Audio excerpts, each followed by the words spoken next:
আওয়ামী লীগকে কোনো রাজনৈতিক কর্মসূচি করার জন্য রাজপথে নামতে দিবেন না, মানি, সমর্থন করি। কিন্তু এইভাবে আওয়ামী লীগকে আপনি কয়দিন রাজপথে পুলিশ দিয়ে ঠেকাবেন? আপনারা বলবেন আওয়ামী লীগকে নির্বাচনে আমরা চাই না, আওয়ামী লীগ এদেশে রাজনীতি করতে পারবে না, কিন্তু কি পদক্ষেপ নিচ্ছেন? আইনি কোনো পদক্ষেপ কি এই সরকার নিচ্ছে? না।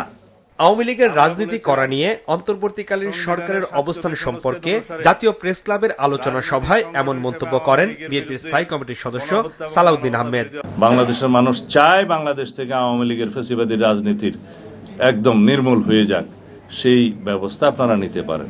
আঞ্চলিক সম্পাদক পরিষদ আয়োজিত জাতীয় ঐক্য ও বর্তমান বাস্তবতার শীর্ষক আলোচনা সভায় তিনি আরো বলেন, বিচার প্রক্রিয়ার মধ্য দিয়ে নির্ধারণ হোক আওয়ামী লীগ বাংলাদেশের রাজনীতি ও নির্বাচন করতে পারবে কিনা। আমরা বলেছিলাম সংবিধানের ৪৭ অনুচ্ছেদ অনুসারে রাজনৈতিক সংগঠন হিসেবে আওয়ামী লীগের বিরুদ্ধে গণহত্যা এবং মানবতা বিরোধী অপরাধের জন্য বিচারের ব্যবস্থা করা হোক এবং সেই নিরিখে সংশ্লিষ্ট আইন, আন্তর্জাতিক অপরাধ আদালতের আইন সংশোধন করার আমরা দাবি জানিয়েছিলাম, এদেশের মানুষ দাবি জানিয়েছিল। এই সরকার অধ্যাদেশ এবং আইন সংশোধনের জন্য পদক্ষেপ নিয়েছিলেন, হঠাৎ করে তারা ক্যাবিনেট মিটিংয়ে সিদ্ধান্ত নিলেন এটা করা যাবে না।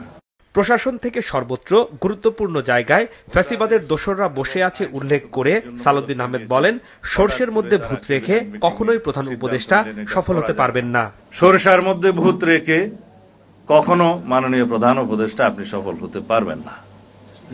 সুতরাং বিচার ব্যবস্থা হোক, প্রশাসন হোক, নির্বাচনী ব্যবস্থা হোক, সর্বত্র ফ্যাসিবাদের দোসরদেরকে আপনাকে ক্লিন করতে হবে, পরিষ্কার করতে হবে।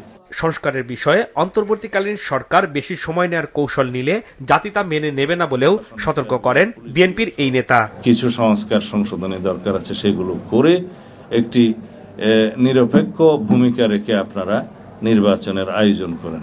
আমরা বেশি নির্বাচন করলে কোনো মহল থেকে বলা হয় এত নির্বাচন করেন কেন?